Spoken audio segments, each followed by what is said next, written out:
All right, now, everybody. Quiet, listen to me. We're going to start a show. Now, some of you people have been with me before. You know it's going to be a tough grind, but we're going to have a show.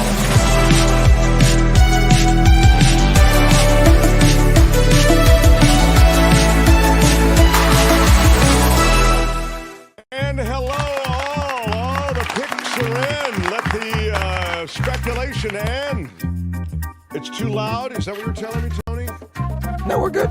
What's you're a bit loud? low. You're a bit low. I thought you went like that. What was I that? tapped my camera. Sorry. Oh, okay. All right. You're a bit low, though. I'm a bit low. Now I'm going to turn it up. That's about where I was. Look, perfect. Let's get these things all worked out in the first 30 seconds so we don't need to deal with we them got later. People watching Tony, us now. We got to be good now. I know. Wow. Exactly. Welcome to the bullet train has left the station. Tony's here. Thanks, Tony. As mentioned, Kim, how are you? I hope will be along. She's having some issues, some computer issues, so, tech can be a little funky. This will be the day that we all learn a little something more about Tim Walz, although he is a welcome breath of progressive air. A lot of the things that he's doing in Minnesota make total sense, not only from the standpoint of public policy, but from the standpoint of the fact that they poll incredibly well. So sort of painting Tim Walz as like this bizarre, radical, lib progressive. Okay, but the stuff he's getting done in Minnesota is polling nationally at more than 70% approval. So we'll get to some of that as we continue. Lots to do today. And of course, on Tuesdays, David Cay Johnston, the Pulitzer Prize winner, joins. He'll join to kick off the second hour. Really excited to talk to him. And there is, beyond just the politics of America right now, in the conversation with David, I want to talk to him about that story that I mentioned to you the other day. It's the $10 million in a bag story, $10 million cash taken in a bag from the Egyptian bank that was dealing with, at that point, the intel community in Egypt, okay, their highest intelligence agency, essentially saying, we want $10 million in cash from our account. They pour it into this bag, they give it to the intelligence agency, and then $10 million is funded into the Trump campaign out of his own money. It is suggested, and this is the speculation, and it is pure speculation. That's pure speculation. It's not pure speculation. I think that might really be a little too deferential. It is odd and eerie that all of a sudden then Trump would have the $10 million to fund his campaign. This is back in 2016. So you then would see a total reversal in the disposition of Trump toward the Egyptians and policy toward the Egyptians. I'll let David discuss it more, but those are the broad strokes on it. I discussed it in greater detail a couple of days ago. It was a story broken by the Washington Post, by the way. I want to talk about the markets a little bit. I know the markets have rebounded a bit. I told you the markets are going to rebound. I mean, I wasn't the only one who told you. I think a lot of people said, I was joking, buy on the dip, but what I do think we do is we panic, especially with the news cycles being what they are now. Everybody just panics. So, and look, to be fair, when the Dow drops 1,100 points, it should get your attention. And it should get the attention of a lot of people who may not be, quote, in the market, because there are retirement plans and there are other sorts of connections to how well the market's doing that very much affect your future. But that said, you can't knee-jerk on every move. And I have a lot of good stuff from top economists on that I'd be happy to share. But I think first and center stage, we got to get to Tim Walz. So I will do it unless there is other business I need to handle. And let me just check to see if there is any business I need to handle. I do look at the mailbag, the electronic mailbag. It's not a real... I've received a lot of positive letters. It's not a real mail bag. I mean, back when we were growing up, there were bags of mail. Now you just get tons of email. A question of trolls in the chat. We will continue with that. Kim sort of rides herd over that. I tend to be a little more liberal about that. I kind of let things go. Kim tends to clamp down on things. I think as the show grows, you're going to get more differences of opinion, which I think is great. I mean, when I And this show was born as a radio show, KGO Radio in San Francisco, California. And then we took the show to YouTube and then across all major audio platforms as well. The show is heard as a podcast, right on podcasts, as I say, on any major podcast platform. So I mention it because when we were on KGO, my note to the producer was always, anybody who disagrees with me, I don't care how big an a-hole they seem to be, put them on. I want to get them on the air. And so I think generally we had really smart callers and we really had really smart people to deal with who disagreed with us. Now in the kind of anonymous world of jumping into a chat, people can be a little more difficult. So in that spirit, maybe we'll have to yellow card some people and red card some people, but the general policy is everything's cool. You can disagree all you want. The minute the name calling starts, and if you put down any of our guests, boom, you're done or you're out. So that's basically the policy. I also got, what's that? What is it, Tony? That in writing in all caps. I don't hear I'll kill you. Can you hear me? Thanks, Tony. Tony doesn't like people to write in all caps. No all caps. You'll get a long ban for that. Okay. Later, I will share with you a lot of new drops that I got from Trevor Starr in Hollywood. And, he sent me some good ones, some new Trump drops. I only like people that like me. Yeah, stuff like that. And I think you'll be very happy with, I went through them. He sent, it must have been quite a job. He sent a whole bunch, In 4 years, you don't have to vote again. We'll have it fixed so good you're not going to have to vote. Yeah, and so it's that kind of thing that... My beautiful Christians, I love you, Christians. I'm a Christian.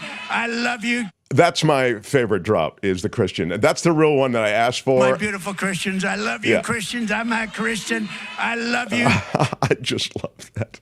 His phoniness on full display. And Kim has made it, everybody. Very, very good. All right.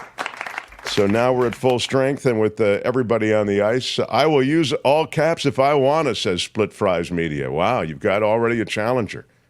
Careful. Then I'll have to delete you. No. Yeah, all caps is a no-go. All caps is not disqualifiable. I tempted fate. I said something. I said, don't do it, so no, everyone's gonna do it as a joke. Do not touch anybody with caps, please. It's yelling. It's yelling. Oh, my God. Really, you should maybe go be a Catholic school principal. Do you think that would be maybe better for you? I have a ruler right here. Well, it's not a ruler. It's a stick, but I'm good with it. Oh, my God. All right. Listen, settle down, folks. Settle down, please. The Mark Thompson Show. All right. Let's get this thing started. Let's get some idea. Look, in the hours leading up to this final decision that Kamala Harris made, it seemed to be between two people. And that's instructive, and I have thoughts on this, and I'm sure you do as well. It seemed to be between Tim Walz and Josh Shapiro. Now, Josh Shapiro, very popular governor, polling over 60%. I want to say he's 62%, maybe even higher than that in the state of Pennsylvania. Quite impressive. The notion is if you can put Shapiro on the ticket with you as your running mate, if you're Kamala Harris, you might have a chance at getting a foothold in Pennsylvania, which is something you desperately need. So to win the election, again, just to think of the pure political calculus of it, you need to have Pennsylvania, and Josh Shapiro may get you half a step closer, and half a step closer is a big step. Remember, these swing states are settled by tens of thousands of votes. The downside to Josh Shapiro is sort of the unspoken downside, but I'll speak it. I think it's the fact that he's Jewish.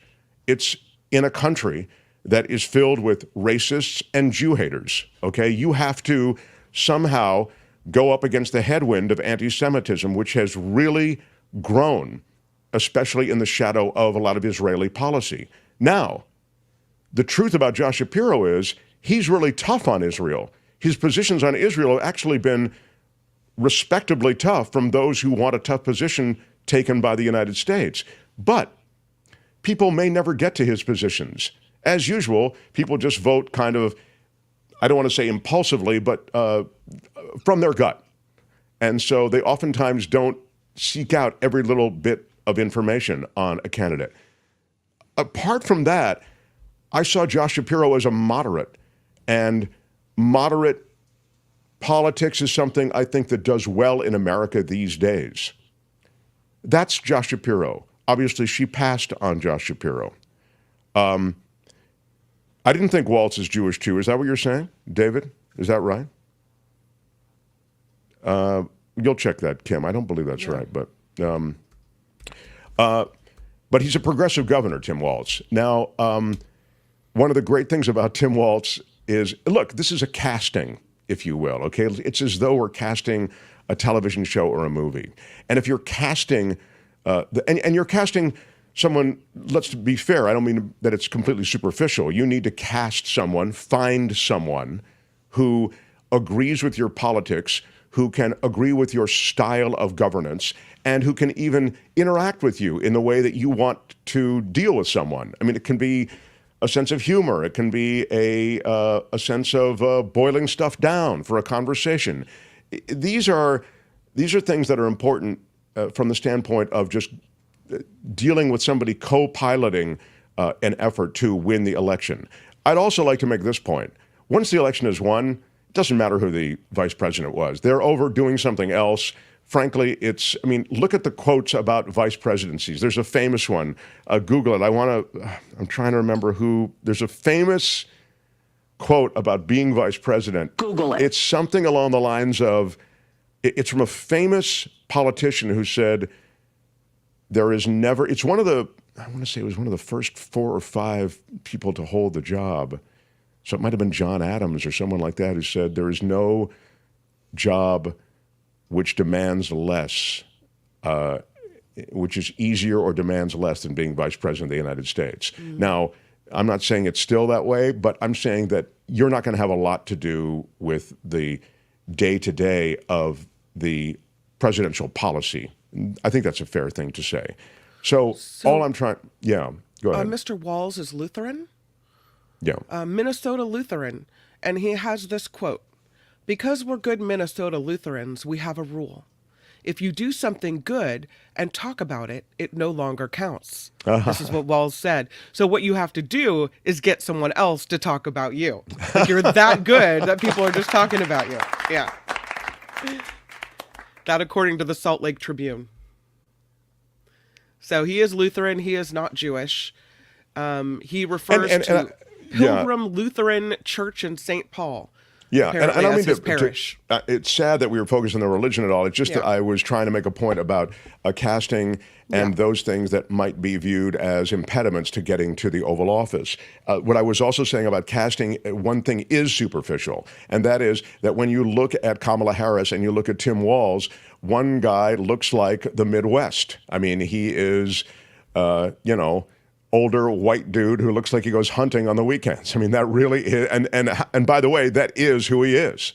And Kamala Harris, who is being played off as a radical progressive Californian, it's good to have Walz on the ticket, at least, again, because superficially, at first glance, you have that balance. Now, the reality is that he is a progressive governor with great success. He was born in small-town Nebraska. He became a teacher, first in China, then in Nebraska, and finally in Minnesota, where he taught geography, coached the high school football team. He was the faculty advisor for the school's first Gay-Straight Alliance chapter back in 1999. Wow. Long before the Democrats stood for gay rights, this guy was actually dealing with those who had a lot of these issues in a school setting. He also served in the Army National Guard for 24 years. He enlisted at age 17. That took him around the country and on a deployment to Europe. And like J.D. Vance, he has a penchant for Diet Mountain Dew. What? Oh, God.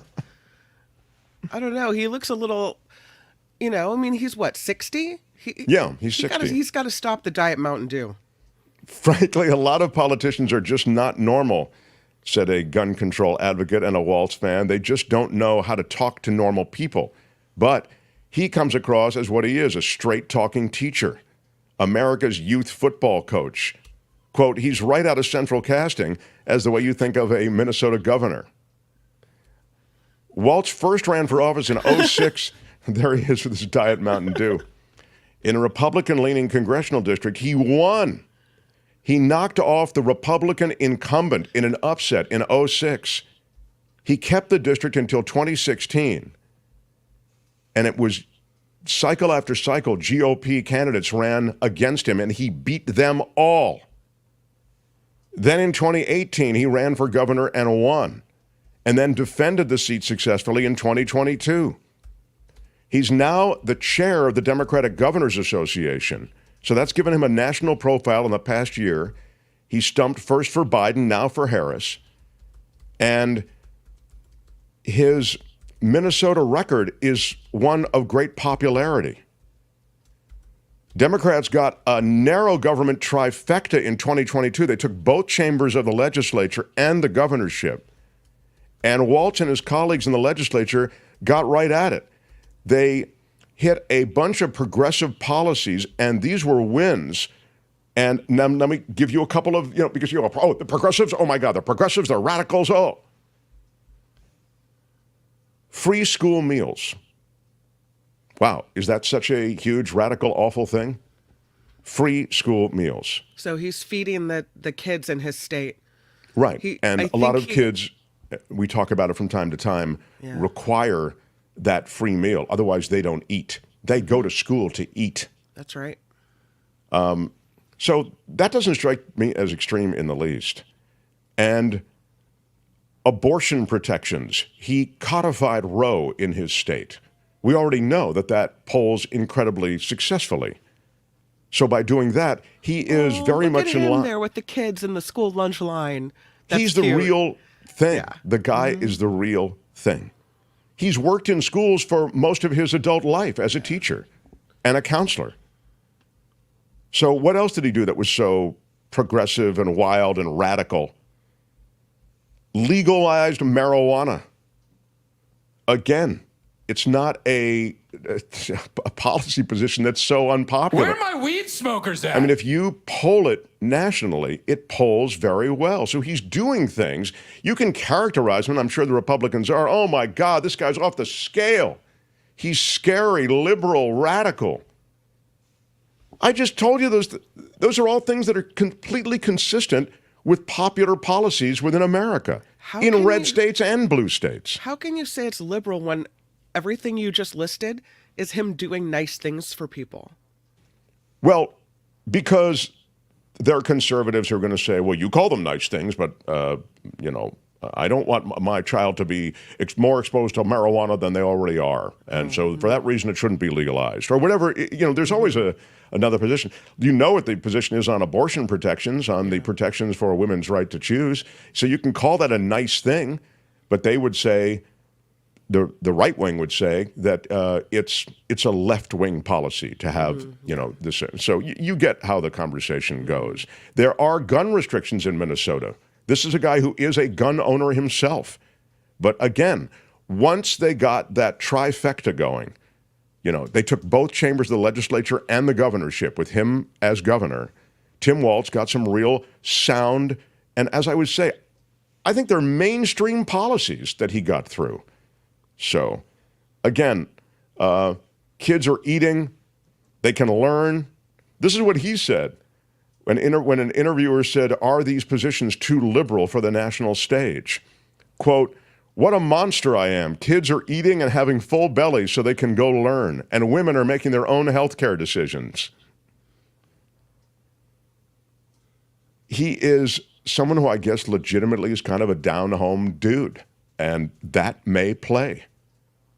So then it becomes a question of what you want this ticket to be about.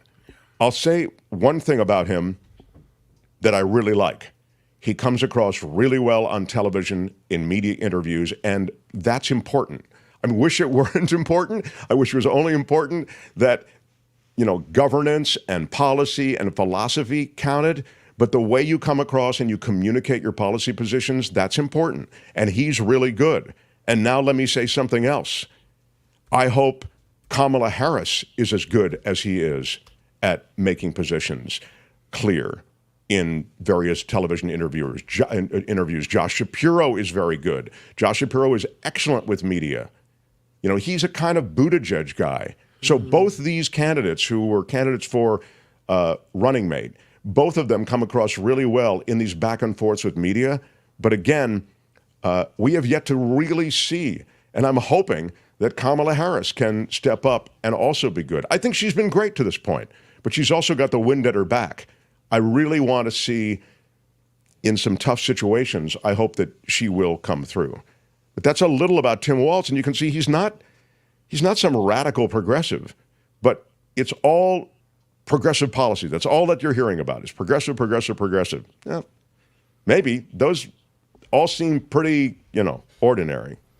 Well, he has 2 kids, so I guess he's okay in J.D. Vance's book. That'll work out. That'll work out okay. And apparently, to conceive their daughter, they had to go use IVF. So he's going to be an advocate that way as well. It's good. Chris, who is our official troll, is he an official troll, or he was? Did we deputize him as a troll? He's weird because if I go trolly, because he does have a heart. He's no, he's not a bad guy. He just does. I think maybe I don't know. When he goes too far and you call him on it, he'll back off a little bit and apologize. So I get don't know. them young. Yeah, what do you think? I don't know. Keeping him around. Get them young with the free lunch and oh gosh, really, dude? Government gave you that food, son. Yeah, is that you're saying that's the indoctrination that they're doing? You think that's what that is, Chris? Really? Don't give them the free food, man. Make them pay. Yeah, make those people pay for that food. Make those kids pay. Yeah, that's what you want to see, huh, Chris? Yeah. Don't give those kids the kind of sustenance they need so that they can feel good and learn. All right.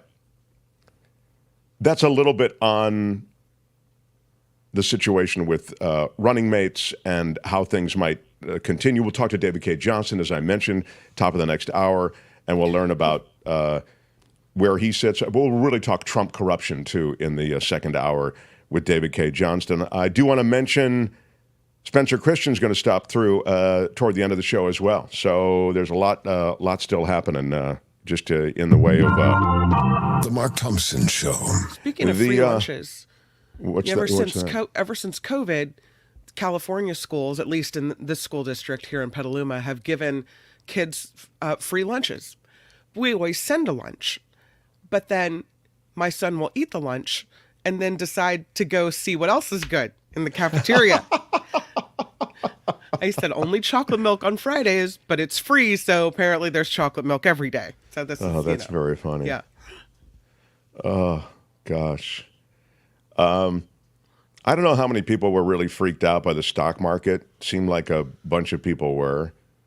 But the reality is, I mentioned to you, Kim, buy it on the dip. Well, you're right, because it's surging today, the stock market. Sure, and people do that. I mean, there's a lot going on with the markets that has nothing to do with what you're hearing, which is jobs report, and jobs report was the big thing, and also the Fed's taking too long to lower the interest rate. Those are the two things that kind of were advertised as reasons that the market was tanking. But no, there's all kinds of other, not program trades, but trades that relate to currency devaluation, specifically Japan, and the idea somehow that if you're invested, and this happens a lot, where you're invested as an investment firm in, let's say, the Japanese yen, and the yen drops, you have to make up a certain gap in your holdings. You need to liquidate stock to do it. And that can drive a market cycle down. There was a little bit of that yesterday, too, I was reading. And so, not more than a little bit. I mean, you saw things that were operating on the market other than just the Feds aren't lowering the rate, which is a fair point. I mean, the Feds really should have lowered this rate. The Feds are too late. In fact, there was a good piece by Paul Krugman. Let me see if I can find it right here. And you can, and this is, I can't, with this light in the studio, I can't even read it too well. I'll find it real quick. But essentially, he's arguing this is why you don't wait on this stuff. You need to lower these rates at the moment. What they did, they actually hit 2% inflation. They hit their goal, but then they didn't lower the rates. And now it could be a little too late. So the situation with what's going on in the market is simply there are a lot of different forces that are affecting the market, and it's really too early to panic. And it's certainly too early to draw any conclusions. And I'll share some of that Krugman stuff with you later. I want to get some news from Kim. Then I have Clarence Thomas news. I've got an incredible law and disorder that leads up to a conversation with David Cay Johnston, the Pulitzer Prize winner, joins us after the top of the next hour. So get to all of that. Any questions, please, or comments, please put them in the chat, and we will get to them. And if you have... welcome back, Mark. Hope you're back for good. No contendo. Yeah, thank you. And thank you for the $2 super chat. Big shout out. Yeah. Thank you. I'm feeling much better. I'm not feeling 100%, but I certainly feel much better. You think some measly $420,000 acre, 420,000 acre fire is going to keep me separated from the Mark Thompson show? This is from Billy DeBono. Yeah. He is there at the, oh, look at that in Chico. Wow. Yeah. Happy Tuesday from Chico. Oh, stay The safe, 530. Billy. Yeah. Well, we're thinking of you, man. It's unreal up there, and I don't know from a policy standpoint what you do to fight this stuff. So I just have to hope that the weather turns and they can get the upper hand on this thing. It's funny. Dave in Chico sent me an email. I'll try to find it. He sent me you remember the guy straight up right in, no problem. Oh, that yeah, guy. yeah. Yeah, he sent me an email. I guess he struggles on YouTube. He said I'm having trouble, but I, Anyway, I'll read you a little bit of his email maybe in the next couple of days. Happy belated birthday to my girlfriend, Jen Lentz, says Jade. She's a big fan and a longtime listener. Thanks, Mark and Company, for delivering the news, even when negative, in an entertaining and palatable way. Palatable is a clean ding word. Jade, $20, wow, super chat, and a happy belated birthday to Jen Lentz. And Happy Kim has birthday, even put Jen. up the festive balloons. Woo-hoo. Yeah, pretty great. Congratulations. Thank you all. We're a crowd-funded show, so we like to make a big deal out of the people in the crowd who fund us, because that's the only way we stay on the air. And at the end of every show, we scroll everybody's name who's part of our Patreon and PayPal community. I'll be giving them some shout-outs in the show today. And under every video is the link to Patreon and PayPal to join that community. Spencer Jaffe with a $5 super Big sticker. shout-out. Thank you, Spencer. Big shout-out to you. How is my COVID recovery going? It sucks. I mean, you think you're getting better and then you're not, and then there's heavy chest congestion, and I don't know. I don't like it. But I do feel like I'm a couple days away from being completely better. So that's my hope. Thank you for asking.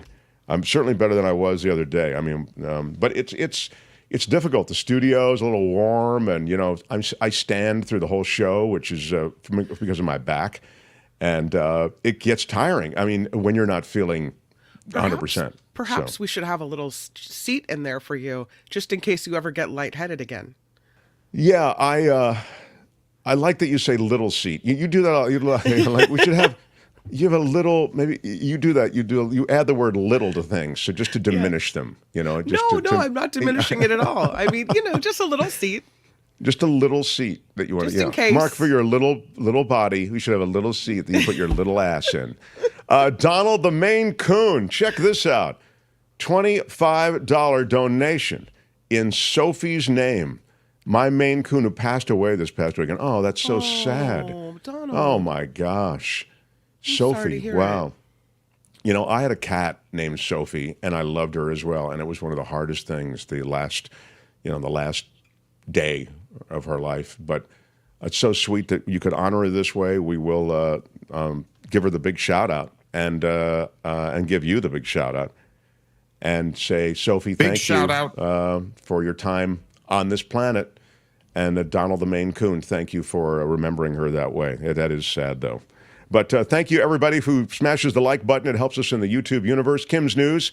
And then we continue, as I say, law and disorder, some lawlessness out of the Trump organization, David Cay Johnston, and more as we continue. Mark Thompson Show.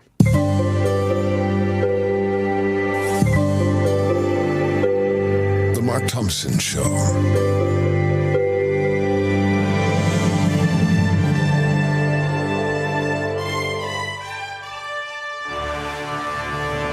On the Mark Thompson Show, I'm Kim McAllister with just a little newscast. This report sponsored by CoachellaValleyCoffee.com. Tim Walz has arrived in Pennsylvania for his first rally with Vice President Kamala Harris as her running mate. Harris reportedly told the Minnesota governor the news during a video call this morning. On X, Walz said it's an honor of a lifetime to join Harris in her campaign for the White House. Tropical storm Debbie is making her way up the East Coast after making landfall as a Category 1 hurricane yesterday in Florida. The National Hurricane Center says Debbie is moving across southeastern Georgia at about 6 miles an hour. Forecasts, though, warn of major, possibly historic flooding throughout the southeast over the next several days. At least 5 deaths, 4 in Florida, another in Georgia, have been blamed on this storm. ABC's Spencer Christian will be here a little bit later in the show to take a closer look at what is now Tropical Storm Debbie. Former Trump attorney Jenna Ellis is agreeing to cooperate in Arizona's 2020 election case. The state's attorney general, Chris Mays, says her office has cut a deal with Ellis that sees her charges being dropped. Mays says Ellis will aid the state in proving its case against the 17 defendants who are accused of fraud and conspiracy in an alleged attempt to overturn the 2020 election results. As Mark mentioned earlier, stocks are surging on Wall Street after yesterday's sell-off. The Dow Jones Industrial Average has been up more than 500 points at times today. This comes after the major average lost over 1,000 points on Monday. Elon Musk, X, suing a group of advertisers now. The lawsuit, filed in a Texas federal court today, accuses the advertisers of unlawfully conspiring to boycott the social media platform. Advertisers expressed concern over changes made by Musk when he purchased the platform formerly known as Twitter in 2022. Here in California, gun laws are about to expand, and San Diego is taking the lead. California Attorney General Rob Bonta says the state is using San Diego as a model to leverage and enforce this gun violence prevention called California's Gun Violence Restraining Order Program. This morning, Bonta, state leaders, and San Diego's city attorney announced grant money to fund the program's expansion across the state. More than 20 state attorneys general are calling for a national TikTok ban. The coalition says the China-based social media app poses a threat to national security, so they filed a request with the U.S. Court of Appeals to uphold a law that would force the parent company of TikTok to either sell the app if it can't find an American buyer within a year, or just close it down. Anyone who thinks last month felt like a sauna here in California would be right. New data shows July set a record for the hottest month, averaging 81 degrees, 2 degrees more than 2021. The month started with a heat wave that stretched almost 2 weeks, playing a big role in wildfires growing fast. That includes the massive Park Fire near Chico. It's the 4th biggest ever in the state at 406,000 acres officially. California's summer surge of COVID is on track to last longer this year. Not only are new variants spreading quickly, but doctors are blaming the heat. They say more people have stayed inside where it's cool, increasing exposure. For comparison, the summer started with a nearly 2% rate of tests coming back positive. Now it's at 13%. The state is one of 19 where virus levels in wastewater remain very high. Well, with or without the NBA, Charles Barkley will be staying with TNT Sports. Yeah. Today, TNT Sports announcing Barkley had reaffirmed his long-term commitment that will see him continue to contribute for many years to come. Oh, I see. Like a new long-term big fat deal for Chuck. That's right. Yeah. During the NBA Finals, Barkley said he would retire from broadcasting after next season, whether or not Warner Brothers Discovery was able to renew its rights deal with the league. But now he's staying with TNT Sports. Yeah. In Palm Springs, and I don't know, Tony, if we could rally a picture, but a controversial statue of Marilyn Monroe in Palm Springs is being moved after public outcry. Oh, the one with her skirt being blown up? You know, That's it's a famous right. picture. Yeah, it's famous picture, famous statue, 26 feet tall. It's called Forever Marilyn. The statue depicts her famous skirt scene from the 1955 movie The 7-Year Itch. But locals, some, have criticized it since it was put up, saying it's inappropriate, especially for children, because the backside of her undies is in plain view. So you could see her underwear if you look up the back of her skirt. Yeah. Visitors at least she's got underwear. You know, the That's kids what today, I'm they go thinking. out without even having it on. Right? I mean, and it's shorts underwear. It's like boy shorts underwear. Yeah, that's a little... Come on. I mean, kids Now, see who are you worse gonna at the blame for beach. that? Is that the puritanical religious right? It's not the progressive left. Oh, my God. I don't know why that's so bad. But I guess people complained. Visitors disagreed. They like it. See, that's not so bad at all. It's... You can't even see any cheek. Who's looking up there with any? I don't know, man. Jeez, My beautiful Christians, I love you, Christians. I'm a Christian. I love you. Yeah, okay, Mr. Well, the President. statue is being moved now off the main drag. She'll be tucked away at the back of a 1.5-acre property away from the sidewalk. So you... Oh, I don't know what happened to my darling Kim, but she... We're going to go back to the old Sorry about days. that. Okay, all right. So yeah, she won't be on the main walkway anymore. You'll have to go off the beaten path to see her. But she'll be tucked away on this back property. You just won't be able to walk down the main street and take your picture with Forever Marilyn. There's a bunch of stuff in Palm Springs that's like this. You can kind of see it. There's that huge now statue that's moved of Marilyn Monroe. There's also a car that is on its tip, okay, on the front end of the car. That's what's on the ground, and it's vertical, okay, and it's really kind of a cool thing. A lot of people get their picture taken by that also. They have a lot of this sort of avant-garde, but also classic stuff that's put together. It's very mid-century modern meets, there it is, thank you, meets kind of cool. Instagram moments. They have a lot of that in Palm Springs. Yeah. So, I don't know. It just, at some point, you got to go, guys, really, guys? You know, come on. I'm not offended by that Marilyn underwear at all. I'm surprised. Of course not. Yeah. People were so pearl clutchy over that. But, okay. Did you ever watch that show Stranger Things? Yeah. Oh, yeah. Yeah? What's the story? It's, They're doing a movie or something, aren't they? It's turning Broadway upside down next year. Oh, my God. There's a spin-off play, Stranger Things: The First Shadow, to debut on Broadway in the spring. It'll take place in 1959 in Hawkins, Indiana, and it features very familiar characters from the Netflix series, like Jim Hopper and Henry Creel. It debuted on London's West End last year. It smashed box office records there. The preview performances begin in New York in March, and the opening night is set for April. So, Stranger Things coming to Broadway. Wow. Kind of Yeah. exciting, If it right? works one place, fire it up in another place. Yeah. And lastly, Frontier flight had to be canceled because they didn't have a pilot, because the pilot got arrested. Oops. What Frontier happened Airlines. there? I can't Frontier wait to hear Airlines this. is confirming that one of its pilots was arrested right before the flight was due to take off. Houston police arrested pilot Seymour Walker on assault family violence warrant August 1st at George Bush International Airport. Officers boarded that flight to Dallas-Fort Worth. Walker was taken into custody without incident before the passengers boarded. The Colorado-based airline said passengers were given the option of a full refund, a flight credit, or reaccommodation on the next available Frontier flight. Yeah, there he goes. Wow. They went right onto the plane and got him. Well, So there you go. sometimes yeah, they got their man. They did. This report is sponsored by CoachellaValleyCoffee.com. Are you drinking something good today, I am. Mark? I actually have two different, so delicious, though. I have my tea, too. Yeah. So good.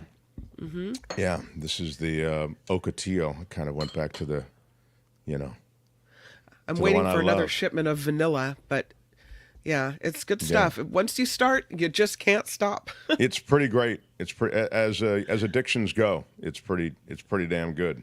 Yeah. CoachellaValleyCoffee.com is the place to go.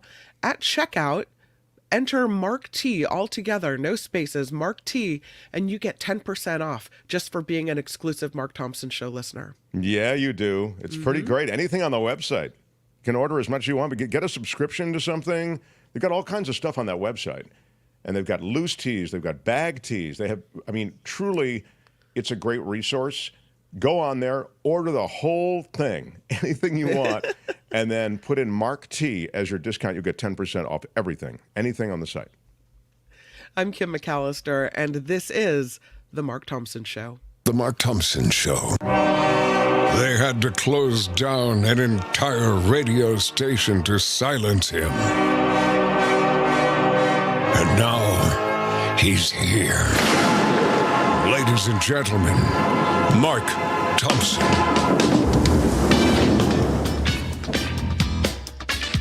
Smash it with your iron rod. The Mark Thompson Show. This is Mark Thompson.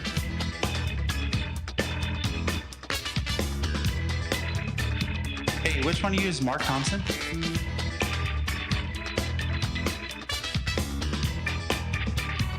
That's not fake. That's real. It's fantastic.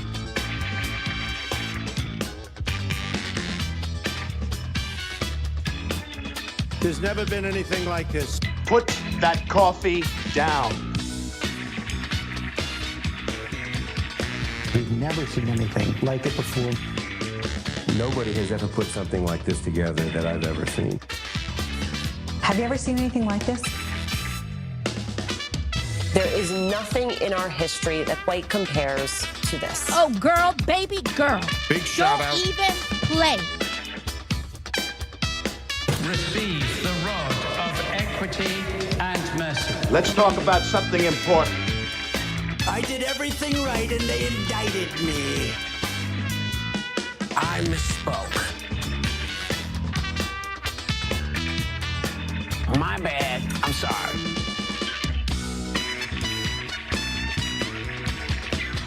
I don't think you should apologize for how you feel. Did you really just do that?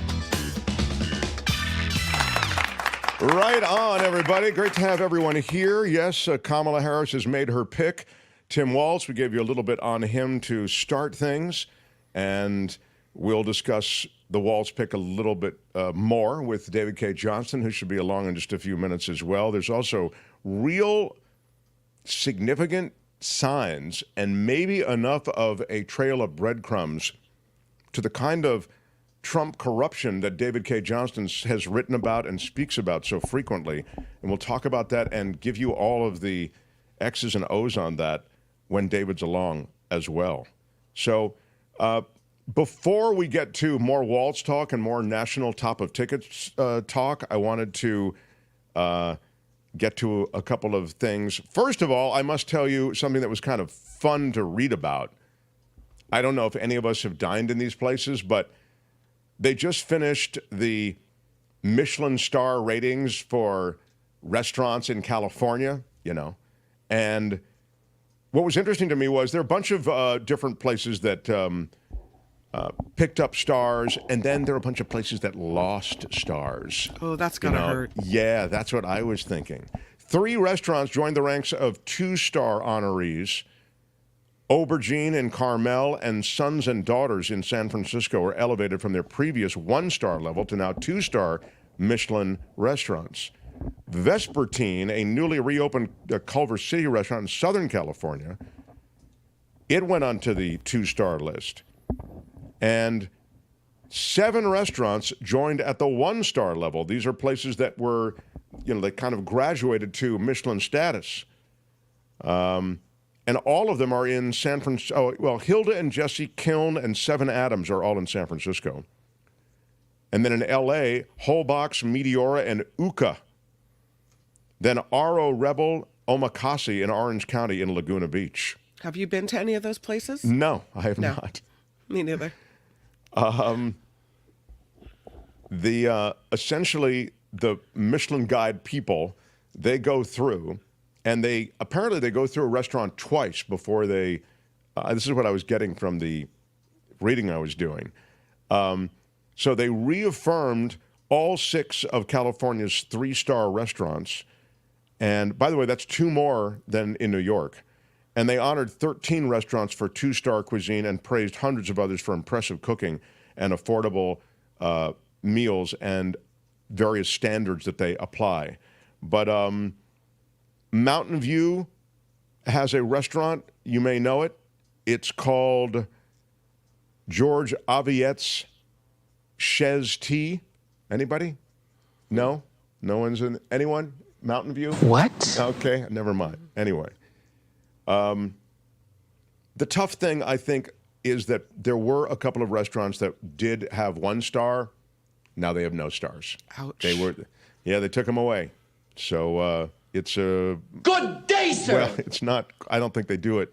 Hopefully they do it softly and, politely. But it does happen. How do you do that politely? You were really good and now you suck. Well, one, I know that's not the way, I suspect. No. There's a restaurant in San Francisco called Gary Danko. Okay. Oh, yeah. Yeah, it's a very famous. Gary Danko has passed away. Okay. But the restaurant has held a star since 2007, but doesn't hold it anymore. Yeah, it got the bad news. What I just don't know. Try again next year. The others that have fallen off the list include in Healdsburg, Barn Diva, then Sushi Shin in Redwood City, Sushi Yoshizumi in San Mateo, in Southern California, Maud in Beverly Hills, Q Sushi in Los Angeles, and Sushi Tadokoro in San Diego. They still are in the Michelin Guide as recommended, but they have lost their stars, my friend. It's the ugly underbelly of the Michelin Guide, and I'm glad I could share it with you. The Mark Thompson Show. Yeah. I don't need to tell you what's happening in the Middle East, and I will mention, because I was talking about the stock market, thank you, Yoga for Life, for the super sticker and the $5 super. Big How shout about out it for Yoga for Life? And my favorite McAllister again today. This is why she's my favorite McAllister. Lucy, you're making me McAllister look bad. Really? with a super sticker for $20. Big shout out. Come on. I love that. Thank you so much. Thank you so much. Oh, my gosh. Very generous. No Contendo says little boy Charlie Kirk didn't approve of that pilot. Oh, yeah, for the pilot who was wrapped up in that. Big shout out. In the arrest. Trevor Starr in Hollywood for a 10 spot says, here's hoping picking Tim Walz works out for Kamala much better than Tim Kaine did for Hillary. Well, I get your point, and a big shout out, Trevor. Big shout out. Tim Kaine ain't the reason Hillary Clinton lost that race. Let's be honest. Hillary Clinton and the Democrats lost that race for reasons other than the choice of Tim Kaine. He was fine. He was nothing. He was, and vice presidential picks, as is often noted by various people we've had on here, everyone from Michael Schur to Gary Dietrich, they will tell you they don't really influence elections. So you cannot blame Tim Kaine for it wouldn't have mattered.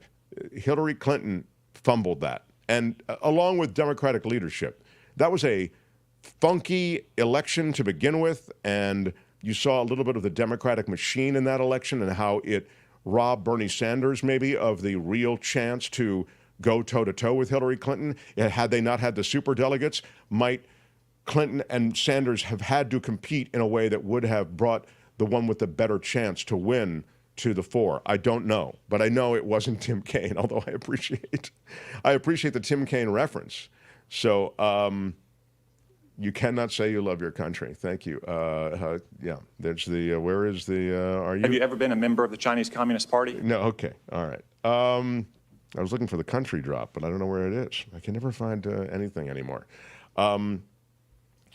And be aware with an honest take, which is, I'm like the rest of America. I don't know much about Walz, exactly. I mean, anybody who pretends they know a lot about Walz is just pretending. I mean, the reality is, though, I gave you the profile of the guy, and it's pretty accurate, meaning that's what he's done, that's what his life's been about, And that's what his public policy record's been about. If you missed it, it was in the first 15 minutes of the show or 20 minutes of the show. And it's short. And go back and just listen to it. And you'll see, gosh, the guy is, honestly, he's fairly mainstream from the kind of things that he supports. He's fairly mainstream. You can paint him as a radical. You can paint him as a lib. But the reality is, there's a socialist, there's a communist. They're going to hear all of these various labels. But the stuff he's done in Minnesota is overwhelmingly popular across America. So, I just got a fundraising email that I forwarded you from Tim Walz. And it says, I've served as governor of Minnesota for long enough to understand what politics is all about, making things a little bit easier for people. He said, we've protected access to abortion, capped the cost of insulin, cut taxes for working families, established universal background checks for gun purchases, common sense stuff. Yeah. What he writes. I mean, ain't it true? I mean, there you go. That's the great list. So we'll find out more. And he's great with media. He's really good on camera, as I say. I hope that Kamala Harris can up her game. I think sometimes she doesn't have her best moments with media. I mean, to be fair, the guy she's running against, Donald Trump, he's media savvy, but he's just a BS machine. I mean, as long as you're saying, I'll say whatever I want, and I'll go unchallenged, well, then you'll always come across well, because you never even have to worry about being tethered to any facts. All right, let's do some law and disorder. You ready, Tony? Here it is, law and disorder. In the criminal justice system, the people, pimps, addicts, thieves, bums, winos, girls who can't keep an address, and men who don't care, are represented by two separate yet equally important groups. A cop, a flatfoot, a bull, a dick, John Law. You're the fuzz, the heat, you're poison, you're trouble, you're bad news. These are their stories. It's official. There is a mask ban in Nassau County, New York. That's right. Enjoy your COVID. It passed along party lines, 12-0, 7 abstentions. It makes wearing a mask a misdemeanor. There are unclear health and religious exceptions here. It gives the cops the power to fine people wearing a mask $1,000 and sentence them to jail time. Why do they care? It is absolutely insanity. I mean, why would you care if someone else wore a mask, unless they're robbing a place? Exactly.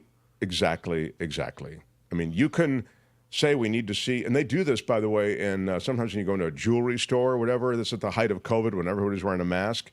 I went in to get a new battery for a watch, and they made me lower my mask so that they could. Yeah, exactly. That's so reasonable, right? Yeah, exactly. But then you could wear the mask inside. As you say, why should anybody be bothered? It's the right, the GOP right, doing something way out of line. They're infringing on my freedom. I thought they were the party of let people, have freedom over their own bodies. Oh, well, no, they're not. They keep talking about freedom, and you say you want the freedom not to wear a mask, you want the freedom not to get vaxxed, but you don't allow your fellow citizens to have the freedom to wear a mask if they want to. They need to keep their eyes on their own paper. If I want to wear a mask in public to prevent horrible COVID that I just had from hitting me again, then that's my prerogative. Right. Yeah, agreed. Google is an illegal monopoly. The feds have ruled on this. This is a very big deal. A federal court ruling that Google illegally abused its market power to quash competition in internet searches. I mean, you knew this to be the case already, didn't you? Yeah. But it actually went to court, and the court agrees. It hands the Justice Department their biggest victory in more than 2 decades in limiting the power of big tech companies to control and dominate the huge markets that really have been created by these tech companies, right? Google is a monopolist, and it has acted as a monopolist to maintain its monopoly. This from the judge of the U.S. District Court. That was the judgment yesterday. The Justice Department, what the ruling was right in saying that Google violated antitrust laws by forging restrictive contracts with Apple and other phone makers that required them to install Google as the default search engine on smartphones. The judge also decried other practices of the Alphabet company that prevents rivals from competing on an even playing field. Calvin says Google will be fine. It's okay. Google will be fine. I'll tell you, this would be a fun thing to talk to David Cay Johnston about, not today, but in the future. He just popped in, by the way. I see him. Oh, great. I'll wrap this up. Yeah. But I did want to note that there is a move afoot to get rid of someone at the FTC. Khan is her name. I want to say, gosh, I just spaced her first name. Google it. And I know she's a phenom, this person. Maybe you can check it, Kim. I think she's at the Lena. FTC. Yeah, Lena Khan, exactly. Thank you. Yeah. She is a phenom, okay? She's a British-born American legal scholar serving as chair of the Federal Trade Commission since 2021. She is the youngest ever FTC chair. I'm telling you, this is the home run hitter of the Biden administration, and she's trying to do something very hard. Here's what it is, and I'm just going to tell you in 20 seconds or less, and then get to David Cay Johnston. She is taking on big tech. So she feels big tech has, both from a business standpoint and an information standpoint, grown way too big. But how to break them up, it's really, really hard. She wrote a PhD thesis with a strategy as to how to break them up. And now she's running the place. They're very afraid of her. Everybody's out to get her. Everyone, Republicans, Democrats, the big billionaire tech bros, they hate the person you see on screen right now, and they want to get rid of her. And there's all kinds of pressure inside and outside to try to ease her out. But she is courageous, and she could be transformational in the kind of work that she does running that commission. So that's Law and Disorder for today.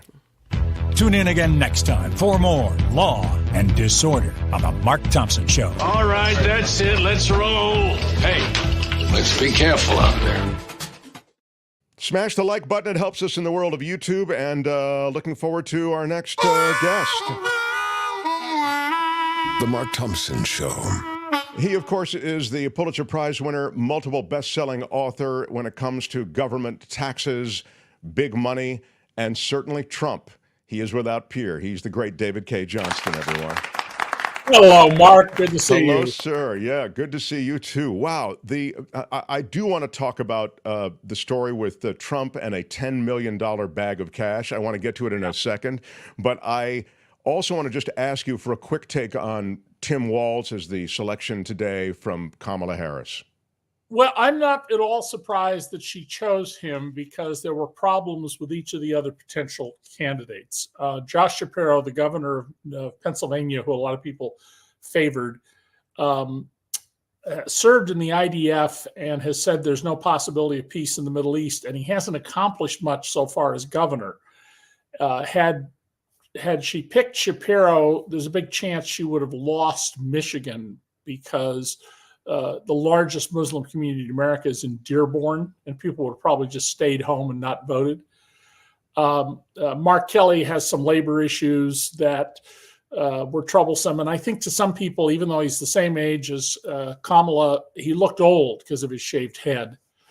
By picking Walz, she has an absolute salt-of-the-earth guy. You know, he grew up in a little tiny town where everybody knows everybody. He was a Army brat. He served 24 years in the National Guard. He, as a member of Congress, was a Democrat representing a red district in the southern area of Minnesota, just above Iowa. And as governor, he's had a remarkable set of accomplishments. Free breakfast and lunch for all kids. Instead of, we're going to charge some people a little bit, they're all subsidized. Just give everybody a free lunch and breakfast and build it into the cost of it. Parental leave, lowering the cost of insulin before the federal government, and a number of other fundamental reforms. So codified abortion rights in the state as well as legalizing marijuana. And I would argue that picking the governor of Minnesota will have the effect of winning Michigan for the Democrats. Wow. Wow. Yeah, I mean, the last thing on that is there's sort of a transactional aspect to this when you Look at a Shapiro. He's popular. I mean, it's interesting that you cast him in a way that sort of does make you look twice at the potential controversies and how he could be the center of controversy, and that would be bad.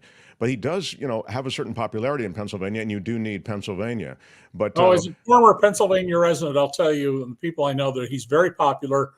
But he's still going to be out campaigning for Kamala, and will probably be instrumental if she wins Pennsylvania, which James Carville famously described as Alabama, Pittsburgh and Philadelphia with Alabama in between. I think it will be because of him, but he did come with liabilities. Walz doesn't appear to have any liabilities of any kind. And maybe that's the most important thing. Let's not get bogged down with a distraction. So now to one of the subjects that you know inside and out, Donald Trump. We'll start with the easy stuff, which is him wanting to back out of the debate that was set with Kamala Harris, now wanting to change those rules to essentially do it over at Fox, but not under the same format. He wants a crowd. He wants his scene. Not fair, Mark. I want to have people from Fox. I don't want people from ABC. I want people from Fox. It's pathetic. One of the reasons that he was delayed the other day at that disastrous black journalist conference was because they were going to fact check him in real time. He complained that it was their incompetence dealing with the microphones, but that's not it. It was that he was refusing to go on stage because they were going to fact check him in real time, which of course that was a condition of the first debate, that there'd be no fact checking. And as a result, he told, I think, the CNN fact checker Daily counted 33 just flat out lies that he told. But Donald, you'll notice, is not on the campaign trail. And in the 2016 campaign and the 2020 campaign, I wrote pieces pointing out Donald disappears from time to time. He has emotional ups and downs. So while Hillary Clinton worked herself to the point of exhaustion and collapsed briefly, Donald would be staying at home in his jammies and not going out at all. And there were no news articles about this. So the Harris-Walz campaign just put up on the internet her schedule for the next week, and next to it, Donald. So hers is just packed, and then there's one item in Montana for Donald. Where is that? I've got to see that. I just saw it on X or something, Fox or MSNBC as I was going. Okay, cool. Well, we'll find it. All right, now I want to ask you about this. I thought of you immediately when this story hit, the $10 million in cash that was taken from an Egyptian bank. It was literally, the cash was put into a bag. And then it was concurrently, or somewhat concurrently, there was a $10 million contribution from the Trump pockets into his campaign, but it was a loan to be reimbursed. I wonder if you could just speak to this whole thing. It was going to be an investigation. It was squashed by Bill Barr. Right. Well, it was tamped down initially when Jeff Sessions was Trump's attorney general, and then killed by Bill Barr on the theory, well, you're not going to be able to get a conviction, which seems very dubious. I just posted on my Facebook page, which is public. Anybody can go look at it. Facebook/David Cay, C-A-Y, David C-A-Y, that in 2017, very early in the Trump administration, I had a conversation with one of the highest ranking former military officers in the country, someone who is well known for his prudence and judgment and working in intelligence. And he told me that the U.S. government had irrefutable proof that there had been money from foreign governments put at Trump's disposal. And there was both SIGNET and HUMINT. SIGNET is signals intelligence, so money transfers you can track. You can track those. I once had the head of FinCEN, which is what looks for financial crimes, tell me that if someone made an $8.49 purchase in Malaysia that they needed to find, they'd find it if it was done with a credit card. He just needed enough computer power and time. Wow. And the other was human intelligence. And he told me that he couldn't give me any of the documents, but he was concerned that when the story got out, the Washington politics reporters wouldn't understand it. And he said to me, you should do everything you can to be ready to write about this the way you do in an authoritative way, because this will not take off because reporters won't understand it. Well, that's what's happened with Carol Leonig's Washington Post piece about the Egyptians and the $10 million. That story has all the earmarks of a thoroughly, thoroughly reported story that I suspect she's been working on for a very long time. And it's gone nowhere. There was a rewrite of it with some additional reporting in the New York Times, and the AP's done a little reporting on it, but it's just fallen by the wayside, which is exactly what this military officer was so worried about would happen, and thought that, and I asked, why me? Because, we don't know each other. And he simply said he had read a lot of my work over the years and thought that I would know how to make this an issue. Well, there is something to this, David. It does have to be boiled down in a way that it's accessible to a lot of us who may not get the Washington Post, for example, or right. It has to be communicated. That is like one of your superpowers. So one of the simple things here is this is just if you believe the Washington Post story, this is just a foreign government buying Donald Trump, paying $10 million to him, which is a crime for him to have accepted this. And the use of this mechanism they describe, the money went into Trump's pocket indirectly because he went to his pocket, but the route was you make a loan to the campaign, you get paid back by the campaign. That's how you get the money. And what troubled me the minute I read Carol's story, and I barely know Carol, but I know her a little bit, was that this officer had said to me there were multiple countries that had done this, that it was an enormous amount of money. And I have no doubt Donald would have no trouble taking money from the Chinese, the North Koreans, the Saudis, the Emiratis, the Russians. Absolutely none. And we really need to have a serious inquiry into this. The statute of limitations may have run, but the Senate can undertake an investigation. The Senate's controlled by the Democrats. The House won't do this under any circumstances, no matter what happens. One of the Egyptians comes out tomorrow and says, yeah, I was the guy behind it and I did it. The Republicans won't investigate that. We need to have a serious investigation of this. And if it has to wait until next year and another Congress, so be it. But this should not be swept under the rugs. And Trump should be in the forefront, if he says it didn't happen, of saying, yeah, I want a complete and thorough investigation to clear my name.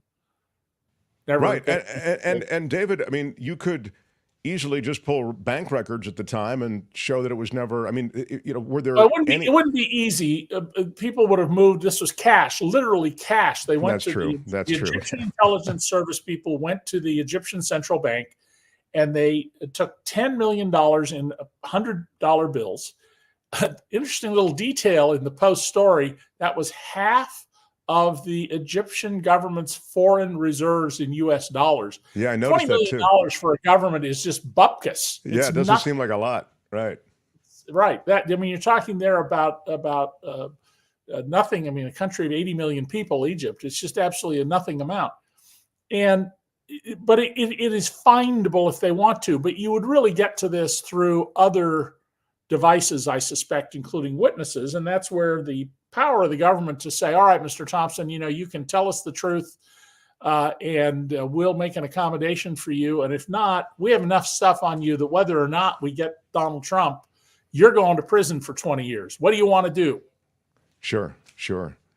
Yeah, I would love to see this story get out there more. You're the one who made this point months and months ago when we were first just beginning to talk about the documents at Mar-a-Lago and the thousands of documents and classified documents. He was waving them about, which seemed to be an ego play.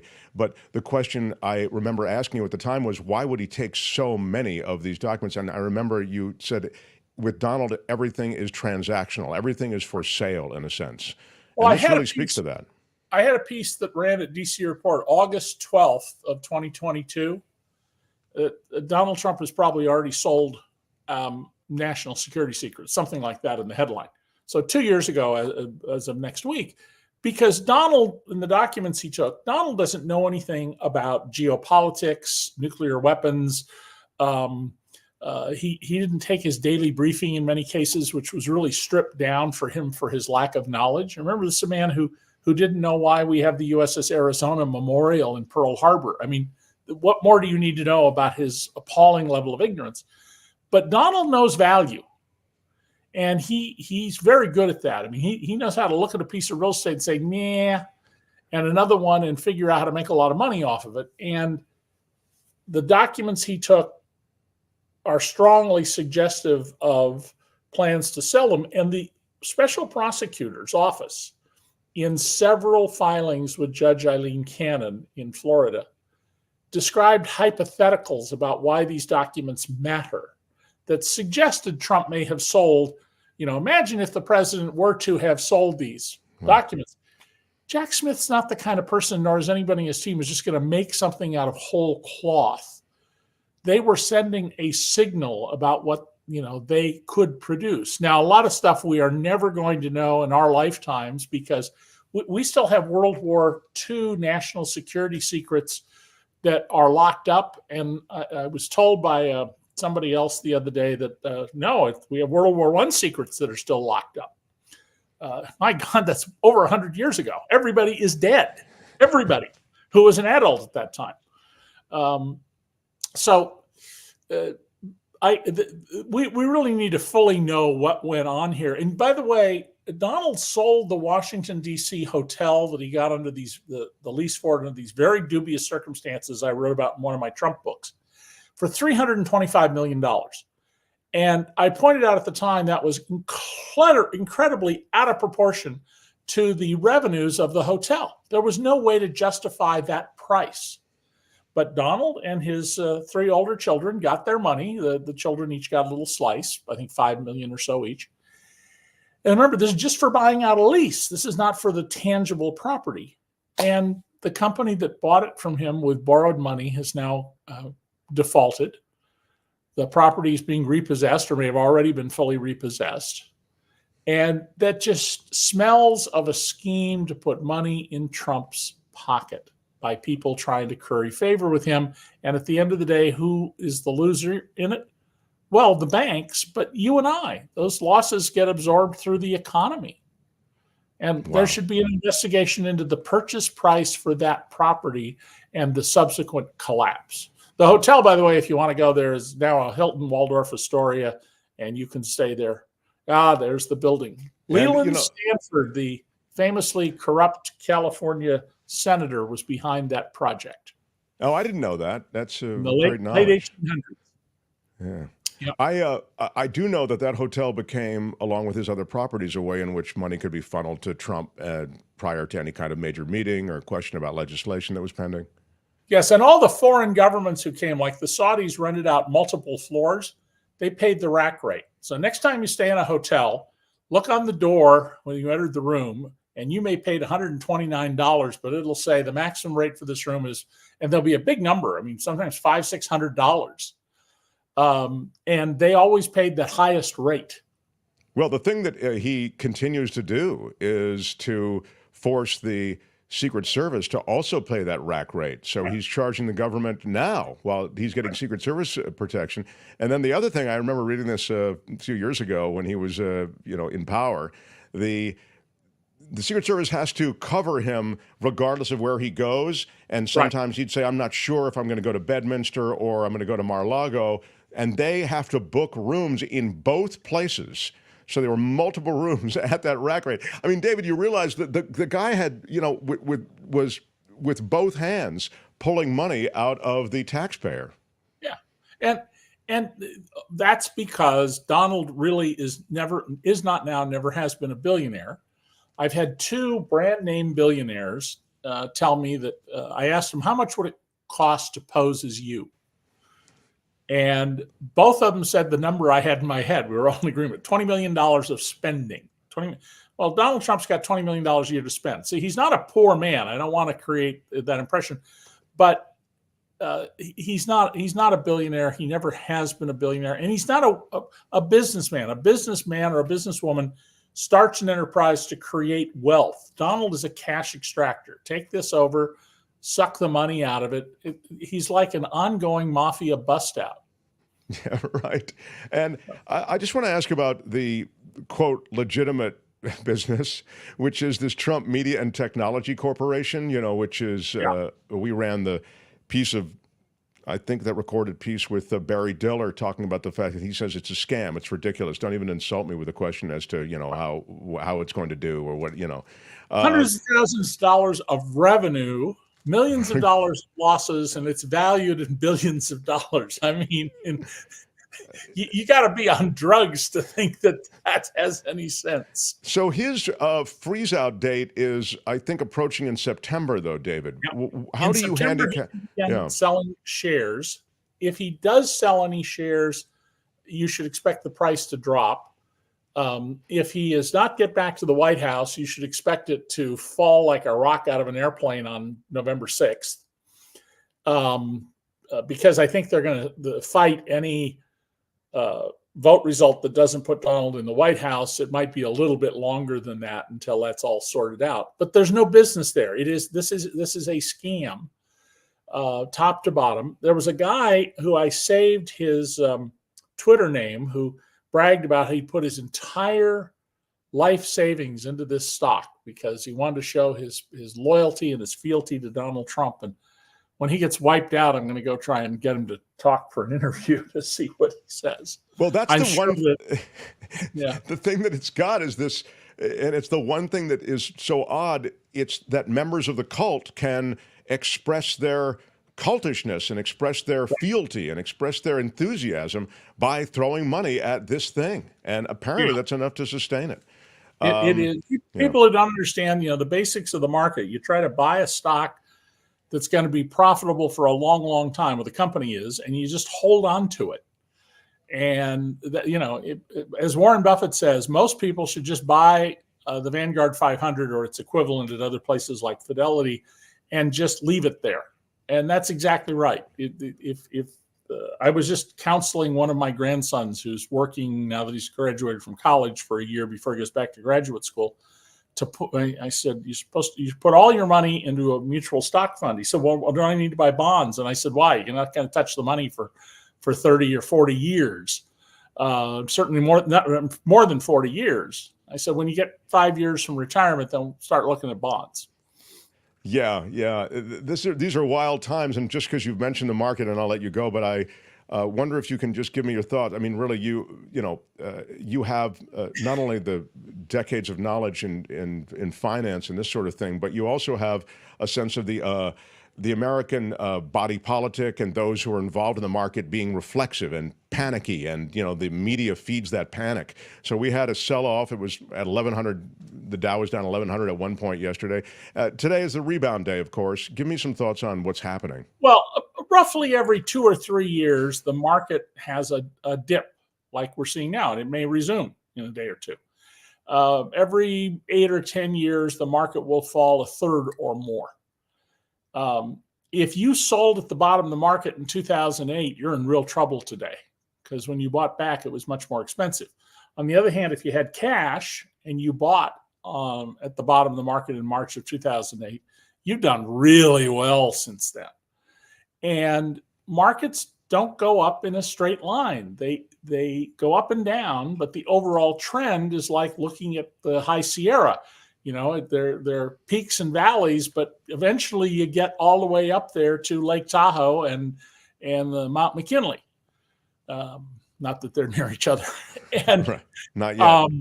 But if you own stocks, just don't do anything. Just sit there. It's hard not to because the headlines are coming at you every day. But that is the best advice. One thing I do encourage people to do is this. You should have enough of, if you're like me and you have to make RMDs, required minimum distributions in your retirement account, you should have enough money for 3 years of RMDs in bonds or cash. Because if you have to sell stocks and the market's down to make your RMD, it really hurts you.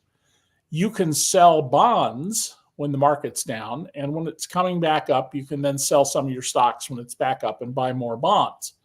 So we put aside enough money every year by the end of the year for the next year, so we know even if the market falls right after the first of the year sharply, we've already put the money aside, because it depends on the value of your investments on December 31st, or if that's a weekend day, the day before it.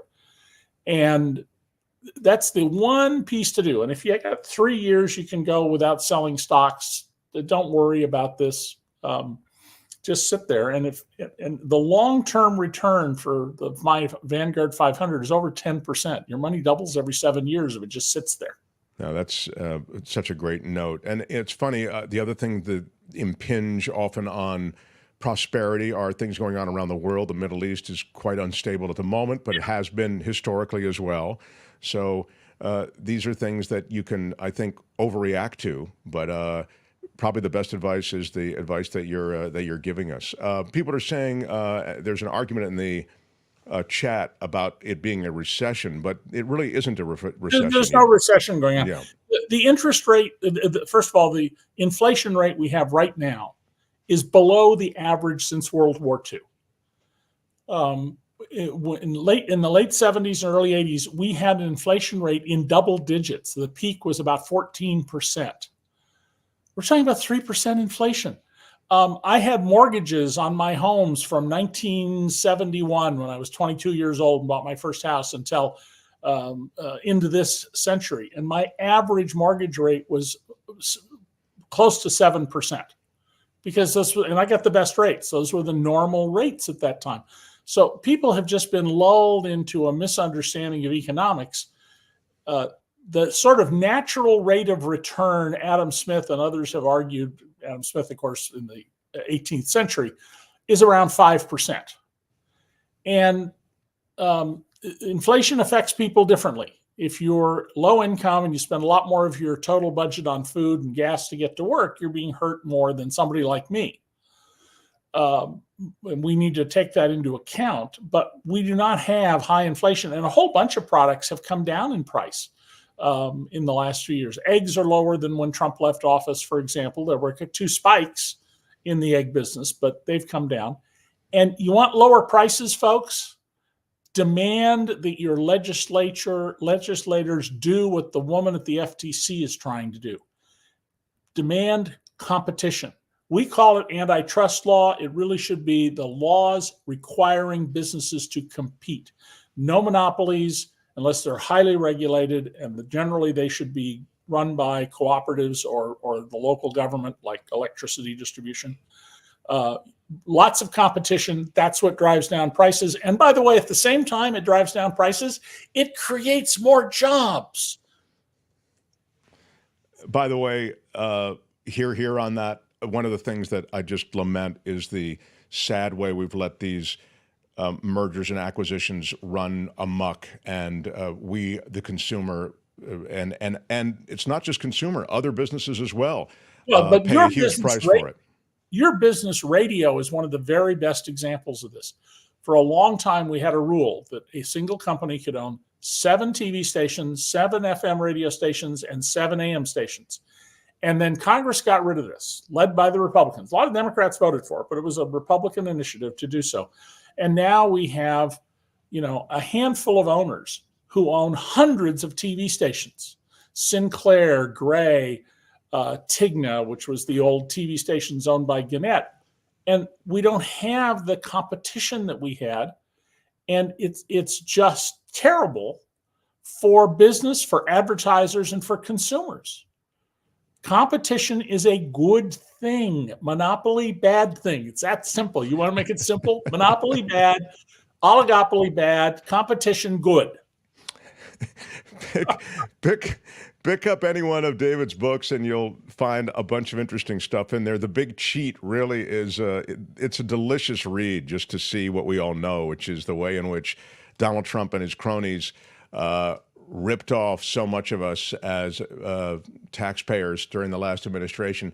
The Big Cheat, how Donald Trump fleeced America and enriched himself and his family. David Cay Johnston. But we love your musings and reflections on anything here, David. Couldn't Jack Smith press Meadows for intel on the $10 million? Is ask no contender. Well, I don't know if Meadows would know about it, but I mean, I think we need to have a serious inquiry into this story by the Post. And if my source was telling the truth, which I believe he was, in 2017, our government has known there was something here for a long time. Okay, Trump was in charge. His minions shut it down. What's to explain the Biden administration not getting on this at the end of January 2021? Merrick Garland is a very decent man. He was an excellent judge, but he's a Boy Scout. And he's playing, I don't know, he's playing wiffle ball in a hardball game. Yeah, that's a great way to put it. He's playing wiffle ball in a hardball game. All plastic right, Dave, all right. We'll talk to you next week, and thanks so much. The great David Cay Johnston, everybody. Bye, David. The Mark Thompson Show. I could talk to him for days. Just so great. Isn't he terrific? But we'll do more on what's happening at the FTC and the attempts to actually break up big tech. I mean, it's really a tough lift. Imagine having the biggest, most powerful robber barons. That's what they are. These huge companies are run by the modern day robber barons. So the robber barons of the late 1800s and early 1900s, they were the dominant figures in rail transportation, right? The railways were just expanding, and they just made a fortune with oil, rail, and on some level mineral exploitation. You now have a technology that has risen, and you have in the new era of technology the robber barons who have wealth based on that.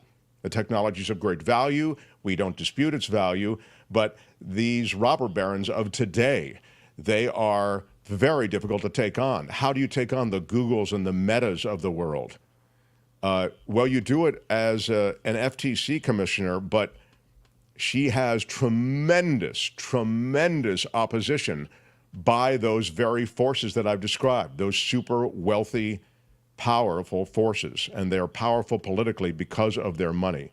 So Lena Khan is one to watch, because if they force her out, then it's a real loss for the American consumer and for American business. But there was someone in the chat talking about how much money the big tech companies donate to political campaigns, and that Kamala Harris is from the Bay Area.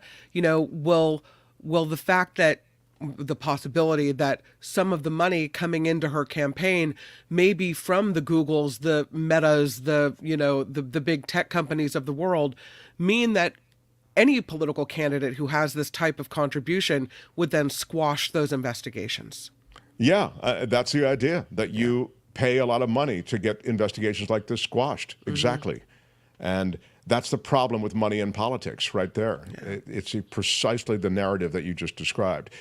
Tony has something we were going to play for you earlier, and we just, for the sake of time, didn't get to it, and maybe I'll quickly get to it now. The Mark Thompson Show. And it's a spot for Tim Walz that he ran when he was running for governor. So this is not the spot that's running now, but run it. The only thing I will say, Tony, I'll just to kind of live out loud, there is some music on it, but if we get demonetized, man, I mean, for it, that's just, we still have super sticker, super chat money from today. I want people to see this, and I just don't want to wave it off because of the music. So let's run it. This is the Walz spot, but it will give you a sense of the asset that Tim Walz is to Kamala Harris. Here you go.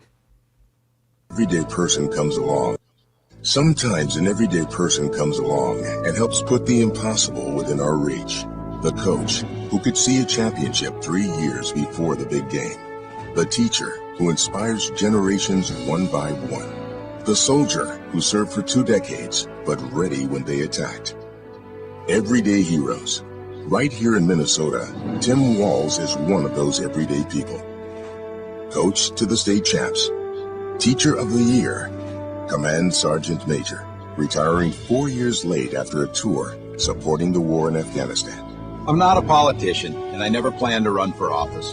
I've lived my life like most people, trying to do right by my family and my neighbors.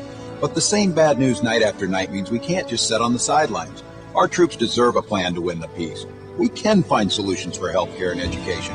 It's time to put the people's priorities first. But to change the priorities, we need to change the Congress.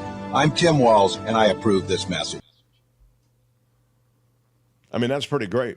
That's really great. So I just think that's the kind of homespun feel that you're going to have with him. And that balances the California Democrat Kamala Harris. So the attacks on Walz begin already. There's an article talking about how he had a DUI in the 90s, going 96 and a 55, and his mugshot is somehow circulating on the internet. I haven't verified whether that's even true or not. There's another hit piece on him saying that he has transformed Minnesota into a trans refuge state, protecting affirming care and providing tampons in boys' bathrooms at schools. So the conservatives are coming for him today in a big way. Yeah. That's going to happen, That's going to happen. But look, they came for J.D. Walz. They're going to come for, J.D. Vance. They're going to come for Tim Walz. And, the critics I'm talking about and the opposition. And, that's all been factored in and baked in. So we'll see. I guess they've got a stump appearance tonight, and they'll sort of be the coming out party. But that's who he is, and I think there's a lot good about Tim Walz, and so that's pretty cool. There is a little bit of Clarence Thomas news, and I know he's everybody's favorite Supreme Court judge. The Mark Thompson Show. Yeah, I just didn't want to get too far behind and not at least mention to you that Clarence Thomas, he of, what was it, humble stock or regular stock? I've come from regular stock. Thank you, regular stock. That was it, yeah. He has... apparently, more private jet travel that he did not declare. And, what? Yeah, so he's having trouble, when it comes to those forms. He really has trouble remembering exactly what he's gotten, how much he's gotten, where he got it from. He just kind of locks up. I mean, we all can relate to that, I'm sure. And apparently, there is more private travel on a jet owned by... If you guessed the right-wing mega donor Harlan Crow, give yourself points. Yes. Amid a swirling ethics scandal and demands for judiciary reform, Clarence Thomas never disappoints. He apparently couldn't remember having been showered by Mr. Crow with a couple of extravagant gifts. The private jet travel, by the way, that's the jet, I believe, is going all the way to New Zealand. Yeah, so it wasn't. That's a nice trip. Yeah, I mentioned it because it's not he didn't catch like a private flight San Francisco to Sacramento or Washington, D.C. to New York City. I mean, that would be, okay, maybe you forgot it. But this is kind of a big deal. He flew from Hawaii to New Zealand on Mr. Crow's private jet. He flew back from New Zealand to Hawaii on the same jet a week later. Now, this was some years ago, but it speaks to a pattern that we have become all too familiar with. It was November of 2010. But still, when it comes time to talk honestly about that which you've received, clearly Clarence Thomas has problems with that. Now, the other thing, and this the broader problem, is the one that I was alluding to, which is that these Supreme Court justices are being lavished with gifts, extravagant gifts at that, and then the guys who are donating them, they write it off to lower their tax bill, and they get a lot of the decisions that they want. Sorry, Kim, I didn't mean to cut you off. I just was... No. Yeah. I was just saying regarding Clarence Thomas, it would really behoove him to come out with a complete list of all the jet flights that because if we see them all at one time, then we're talking about that for that one time. But because they trickle out, because he's taken so many... extravagant vacations from people, he can't seem to remember them all. So having them come out, every couple weeks, it's worse for him. Can he not sit down with the calendar and go, all right, let's just nail this down. Regular stock. Let's look at all the crap I've taken from people and throw it all down at one time. Let's sit down, you and me, and figure this out. I'm planning a takeover of the government, Clarence. I can't come in. His wife is a total piece of work. She's a true insurrectionist. Scott Rittenberg, shields up, red alert. The demonetizer is decloaking. $10 on the super chat. Big Thank shout you. out. Yeah. Whenever we run a spot like that and there's music in the background, we get demonetized. So. Yeah. But I just wanted you to see it. So we won't make any money on this show today, but appreciate the super stickers and super chats. Here you go. Mars says, who cares about his flights? Thousands of celebs and politicians do the same thing without scrutiny. Okay, so Mars. They're not beholden to the people. Let's you and me talk, Mars. So, Mars, the reason it's different than George Clooney jumping on somebody's flight is because George Clooney isn't making a major judicial decision about a piece of business that the owner of that private jet has an interest in, okay? That's what happened here, all right? You get it? So Harlan Crow had business before the Supreme Court. That's not Mark Thompson making that up. That happened. Google it. Look it up. He was part of actually a bunch of different business, but there was a real estate judgment that had to go down in front of the Supreme Court just for starters, and it was a significant one. So now he has a relationship with a justice, and he's lavishing this justice with all of these gifts. Vacations, private travel, mentioned buying his mother's home, buying that huge RV bus. So it's not the same, Mars, all right? He's a Supreme Court justice. He cannot take money from a party who has interest in front of the court. Surely you must realize that. All right.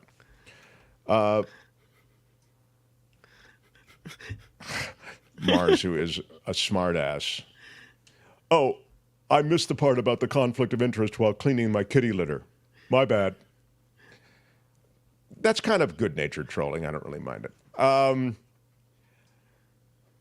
Yeah, if you Google it, you'll find everything I just said is true. Now, we had Spencer, I guess, scheduled for this time, but I'm not sure he's coming on board. I haven't. Well, he was coming from ABC 7, and he'd had computer issues there in the past. Okay. So hopefully he'll be able to get it together there. He said he might have to come via cell phone.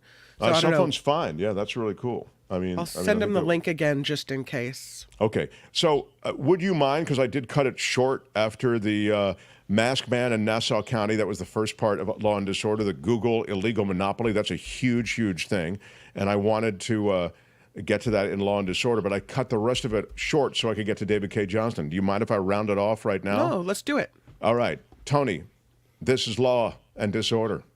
In the criminal justice system, the people, pimps, addicts, thieves, bums, winos, girls who can't keep an address, and men who don't care, are represented by two separate yet equally important groups. A cop, a flatfoot, a bull, a dick, John Law. You're the fuzz, the heat, you're poison, you're trouble, you're bad news. These are their stories. Well, the QAnon shaman is getting back his headdress and the spear that he brought into the Capitol. There's a guy who doesn't need to have a spear, right? A federal judge on yesterday, ordering the government to return the property of the QAnon shaman. Jacob Chansley's his given name. It includes a 6-foot spear and a horned fur headdress that was seized in connection to the case against Jacob Chansley originally. There he is with the face painted and with the full garb, having jacked an American flag, I think, from one of the rooms he was in. Federal prosecutors argued that the property should stay in the government's possession in case Chansley contested his conviction, pointing to a recent Supreme Court decision that weakened the primary charge against Chansley. Yeah, a lot of those J6ers had the charges weakened because of the Supreme Court decision. But U.S. District Court Judge Royce Lamberth, not convinced by that argument, writing, "It is not clear how Mr. Chansley could contest his conviction as he has already been sentenced, abandoned his direct appeal and seen his motion denied. But even if the government may need to reprove Mr. Chansley's guilt, the government has not explained why it would need his property."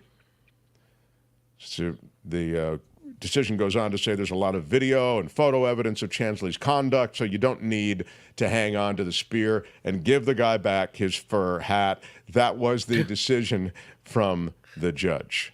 So he will get his stuff back, will the QAnon shaman, and life will continue. Trump's former attorney, Jenna Ellis, flips, pleads guilty in the fake electors case in Arizona. Prosecutors are dropping 9 charges against her now because this is a case where her testimony could be extremely valuable.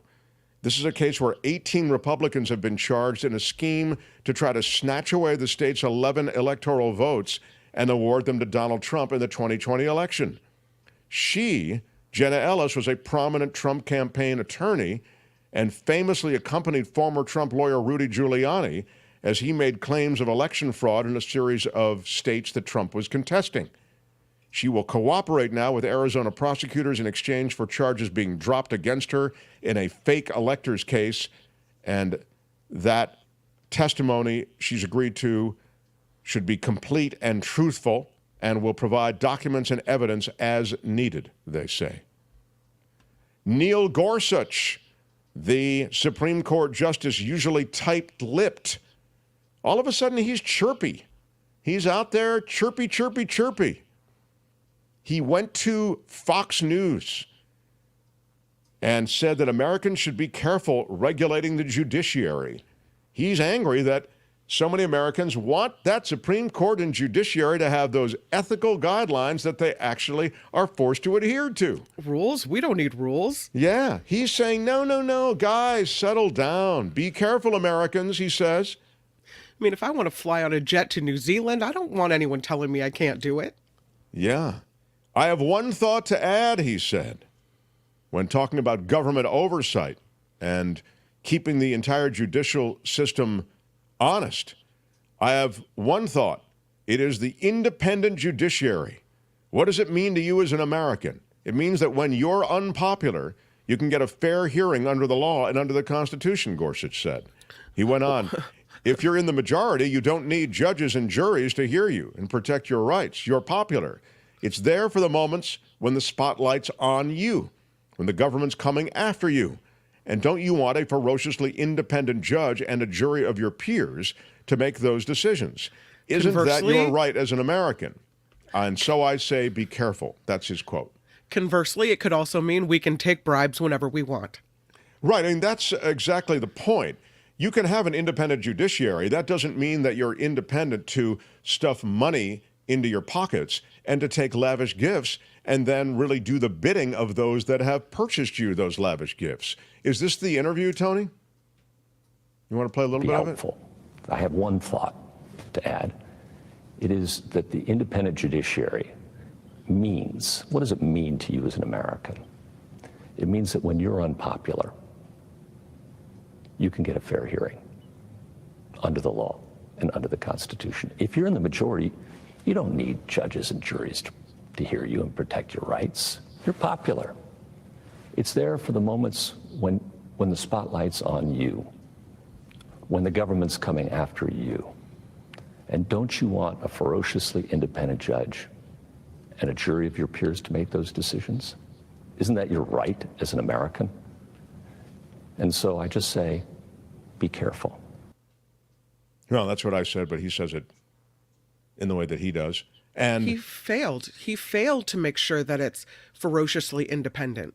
They failed at it, so it's clear that they need guardrails now because they failed. And he should be ashamed of himself for saying that, for thinking that America's too stupid to see what they're actually doing. Well, he is not a good guy. I know he presents in this very sort of, you see him and he's got a kind of clean-cut look or whatever. He's got that kind of Mike Pence feel, But he's not a good guy. He made, as a judge, one of the most outrageous decisions that one could possibly imagine. He's incredibly business-friendly, corporate-friendly. Here's an example. So there was a case in which a truck driver, his truck broke down, and it's a frozen tundra in the middle of the night, and the truck isn't working, and he has to leave his truck behind because he's freezing to death. This is literally what happened. And he tried to reach people. He tried to get help, couldn't get help. And so the truck's over on the side of the road, and the truck driver can't drive off with the trailer because these brakes have frozen. It's that cold. And he was the only judge in a ruling in favor of the trucking company. He was the only judge who made the point that this driver should have stayed with the truck, that was his professional obligation. What happened was the driver was fired for having left the truck behind. And so the driver was suing to get his job back and back pay, et cetera. And Gorsuch ruled with the trucking company. That's the kind of insanely business-friendly sort of bent that Gorsuch has. His mom tried to deconstruct the EPA. She ran the EPA, and Gorsuch. Again, Google this stuff I tell you. Check it out. And you'll see this is a really dangerous guy who now sits in the high court along other dangerous people. And he wants to talk about independent judiciary. As Kim says, independence should include independence of those trying to bribe you. And the bribes are all too obvious. Yep. Finally, California lawmakers got ticket freebies as they crack down on Ticketmaster's Taylor Swift debacle. You remember the troubled handling of Taylor Swift's Eras tour? That prompted California lawmakers to spend months cracking down on the ticketing industry. Well, while that was going on, those same lawmakers were enjoying thousands of dollars worth of free tickets from different interest groups who were trying to shape that legislation. One assembly member even appears to have accepted concert tickets to the very Swift tour that brought the investigation to begin with. It's insanity. Why are you yelling? So the findings are included in this analysis of 120 state lawmakers' financial disclosures last year. 66 state assembly members and senators got more than $30,000 total worth of tickets. And the giveaways included entrance to Disneyland with mouse ears included, a music festival pass to see country music stars like Eric Church, and also San Francisco 49ers seats. One of the biggest recipients of tickets to college sporting events also chairs that very committee, the Higher Education Committee. So thank you, Politico, for doing an analysis of this, and it sheds light on a legal and common way that deep-pocketed groups lobby lawmakers in the state of California for any number of favors. Remember, these are, theme parks, music, all these different ways in which you can drop favors to all of these different lawmakers who are going to affect your future. Again, ethics questions about the privileges enjoyed by public servants. Huge expose. So glad they got it done. Thank you, Politico, and glad those lawmakers got nailed. And finally, let me tell you about Kari Lake, the Republican U.S. Senate candidate for Arizona, huge election denier. Her Democratic opponent, Ruben Gallego, announced a coalition of dozens of Republicans and independent Arizona leaders supporting, of the two of them, him. Lake, of course, a fierce supporter of former President Trump and a 2020 election denier. She may be at the head of the parade of 2020 election deniers. She backs these America First policies, as she calls them. She's going to go up against Gallego. He's a fifth-term U.S. congressman, former U.S. Marine, served in Iraq, for that Kristen Sinema seat. That's the Democrat, Sinema turned independent, right? And now she's not seeking re-election. Lake ran for governor, you'll remember that, against Katie Hobbs. Now, when Lake lost, she said that, of course, the election was stolen because that's her go-to move. And now Gallego's campaign launched Republicans and Independents for Ruben. It's 40 Arizona Republicans and Independents including current and former elected officials, as well as industry experts, business owners, and community leaders, all who have endorsed him and not Kari Lake. That is Law and Disorder for today. Tune in again next time for more Law and Disorder on The Mark Thompson Show. All right, that's it. Let's roll. Hey, let's be careful out there. Yeah. Smash the like button like a boss if you would. We've done a lot of stuff today.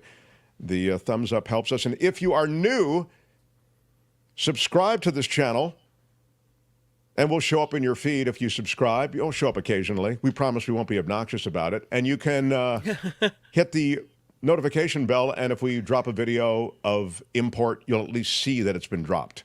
So both those things are free. And, of course, we're a crowd-funded show, so thank you for finding our show and joining Patreon or PayPal. The link's below the video. Or you can go to our website, themarkthompsonshow.com. You have to put the in there because, oddly, if you don't put The Mark Thompson Show, you'll go to a different website of a guy named Mark Thompson also, and his markthompson.com. He is a ventriloquist, and we want to get him on the show at some point because he is Mark Thompson. We had the other Mark Thompson on the show, the radio from Mark and Brian for years. But anyway, it doesn't do us any good, though, if you go to his website. So if you are trying to, support our show, themarkthompsonshow.com. And then there are click-throughs to Patreon and PayPal and our merch site and that kind of thing. The merch is also at getmarkmerch.com. So if you really want to immerse yourself, I'm not asking you to, but if you really just want to luxuriate in everything that is the show, themarkthompsonshow.com has some click-throughs to it. But mostly, I really want to thank our Patreon and PayPal people. Really, really cool. I was thinking about what you said about Kari Lake, and I wonder if she's gearing up for a cabinet position in the potential Trump administration. She I mean, can there's you a lot of imagine sucking up for that with that in mind. Yeah. Can you imagine a Secretary of Education, Kari Lake? I mean, I would have laughed at it before. Now I'm concerned horrified? it might happen. I mean, Yeah. he hired, if you look at the people who served in his last administration, he hired people off the television, people who came across well.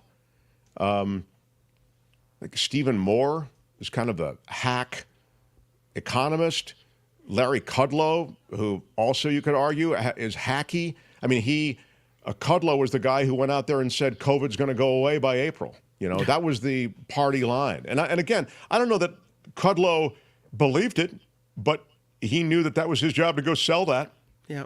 And so you end up with that kind of BS and total lightweights. You had total neophytes. Now, what you're going to get this time with the Trump administration, they are ready. They have completely set up the apparatus to populate the government with total loyalists. That's all that will matter. And by the way, some of them are rank amateurs. A lot of them are rank amateurs. But it's a remarkable thing, this Project 2025, and the way in which they have marshaled the resources and essentially the strategies to put in place and actually make it happen. Thanks for the video, says Michael. Yeah, thank you, and a big shout out. Big shout out. Yeah, we ran the video. It's going to get demonetized us, and so our audience is running in to help make up the shortfall. Mm-hmm. Angel in the Bay Area for $10, a few bucks to fend off the demonetizer. Big shout out. Thank you so much. Yeah. And Cindy Gardner, what up, Cindy Gardner? Thanks, everyone, she says. Big shout out. Yeah, it's kind of fun. This community is good. Harry Magnan, pronunciation mark. It's faux news, not Fox News. I see. Thank you, Harry. Big shout out. See you at the Red Jack Saloon. Harry's a regular at the Red Jack. So, let me look. Is there anything I need to see in comments, please? Whenever I see Spencer Christian's name, I think of Mutiny on the Bounty, says Walt. Oh, very good. Yeah. Now, Spencer Christian was not the name of the guy on Mutiny on the Bounty. And I understand it's still, you didn't say that. You said it just made you think of it.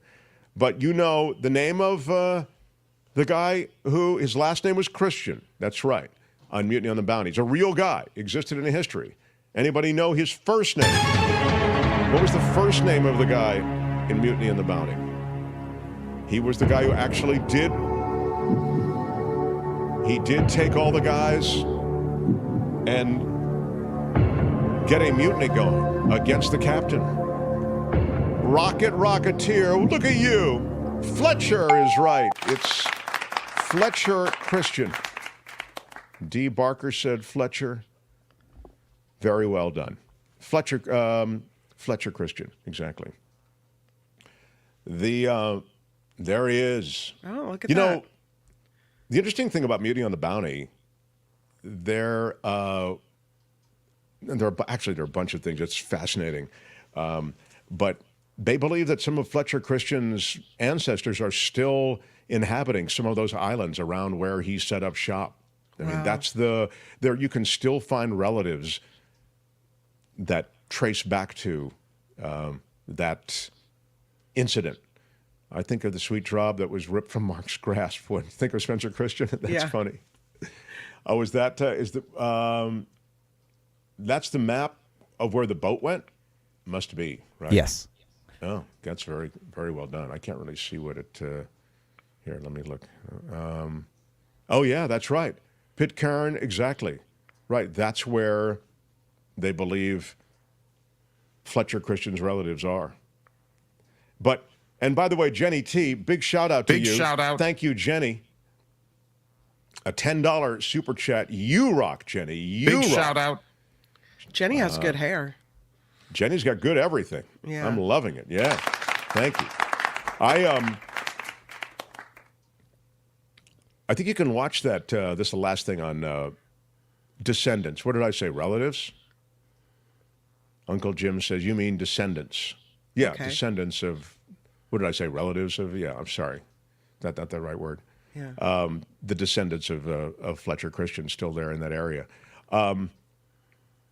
It's a real story. Absolutely, it's a real story, the story of Mutiny on the Bounty. And if you watch The Bounty, the movie with Anthony Hopkins and, well, you know who's in that movie? Daniel Day-Lewis is in that movie. So is Mel Gibson, obviously. It's a really good movie. But if you watch it from the standpoint of the captain, you think to yourself, this is weird. The first time I thought, oh, it's that terrible. Look how he's mistreating these people. The captain's a real hard ass. The real story of the Bounty is not so different, but there are a couple of key differences. Those guys did know each other. Fletcher Christian and the captain knew each other. So they had like a social relationship. And then things went sideways. But I'm just saying, I watched it the first time from the standpoint of Fletcher Christian, and I thought, oh, you know, it's the captain's so harsh. But if you watch it again from the captain's perspective, you think, back then you did have to maintain order. I don't know. He was like Kim in the chat room. He was very, very tough. I'm saying, yeah. And the captain was cracking the whip, quite literally. They used to lash guys there, Kim. It was no fun. Kim, how are you? Well, maybe I need a lash, a whip. You're going to start lashing our, yeah. Yeah. There's a lot of weird Trumpers in the chat today. Well, yeah, I think they're scared. I think that that it's now Harris Walz, and they're mobilizing to attack because they're definitely out in force. Mm-hmm. Wow. Well, I look forward to Bly. Thank you. That was his name. Yeah, Captain Bly. I look forward to seeing more of them. Yeah. The Captain Bly. Anthony Hopkins playing Captain Bly. And, oh, the men won't have it. The men won't have it, will they? Mr. Christian, the men won't have it. We're going around the horn. That is the way we shall go. That's my favorite line. Jennifer, what have you done? Let me see. It's the end of the show, and we're sputtering toward the end of things. And I love my Jennifer Lenfesty. How do you say that? Lenfesty. Yeah. Jennifer L. Jennifer L., we love you, first of all. Big shout out. Hi, Mark. I was out enjoying Why Are You Yelling Red with my family at Tenuta Vineyards yesterday. Rich and Nancy really took care of us. Love that. There in the Livermore Valley. Boy, it had to be a hot day. But it's nice. It's cool inside over there. That's really great. Why and happy birthday. Yeah. How about that?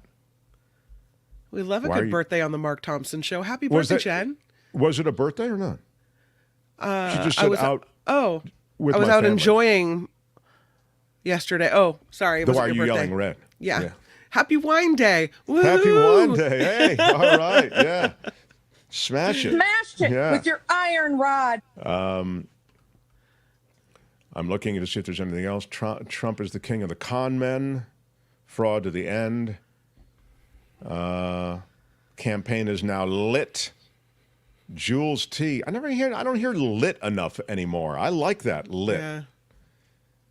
Yeah. Good knowledge from Michael.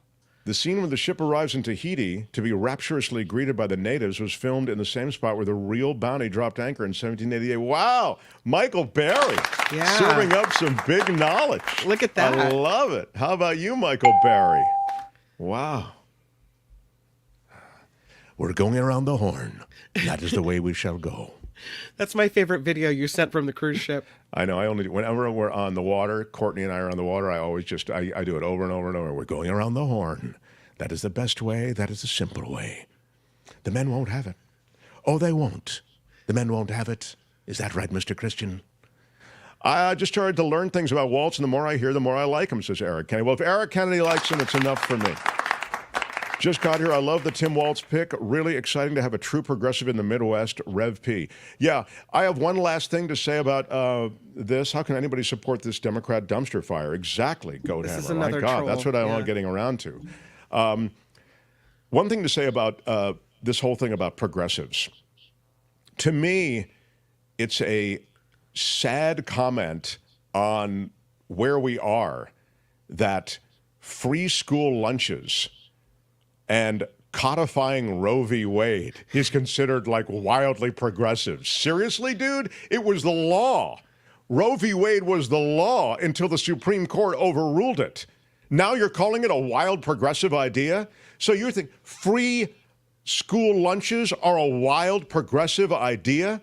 What's happened to you guys? It's social commie madness to legalize marijuana? Overwhelmingly, people want it legal in this country. These are the ideas that you're saying are wildly progressive. So, sorry, just don't buy it. I mean, it's just weak. But I understand that's what we're going to hear. They're progressives, they're commies, they're socialists. How are they going to give him the spear? Are they going to toss it to him and let him try to catch it? Yes, the shaman, what is he called again? What is he? QAnon shaman. QAnon shaman. Thank you. The QAnon shaman will have to catch the spear from a 3-story building. It'll be dropped. Okay. Come on, S. Jones. Mark T. What up, S. Jones? S. Jones, one of my longest followers, like of everything I've done from one thing to the next. She is so great to. So I love always seeing her. By the way, I have some stuff on that later, but I'm so late now I can't do it. The Mark Thompson Show. I don't know. I had, I've got some fun correspondence I'd love to share. So, Tony, I know we didn't get to everything. We got to a lot of stuff, though. Yeah, we missed this, though. Oh, there they are. No, just these Walz are pictures that Tony has noticed. The arms extended is a Tim Walz move. See how he's got his arms extended like this? And Tony noticed as we were pulling shots for the show together that Tim Walz likes that move. I mean, to be fair, he's there, you've only got so many moves. It's just funny that everyone captured that over and over again. It is funny that when you're looking for pictures, Tony got 7 of them that were all like that. Anyway, I love that everybody hung out today. Great to have David Cay Johnston here, and also very cool of everybody else. We'll do it live. I'll write it, and we'll do it live. Yeah. I'm Shadow Stevens for the Mark Thompson Show. Bye-bye. I will not be on TYT tonight, but I'll be TYT soon. Bye. Thanks for the question. It was fun. More fun tomorrow. Until then, after party's going down with Kim. Bye-bye.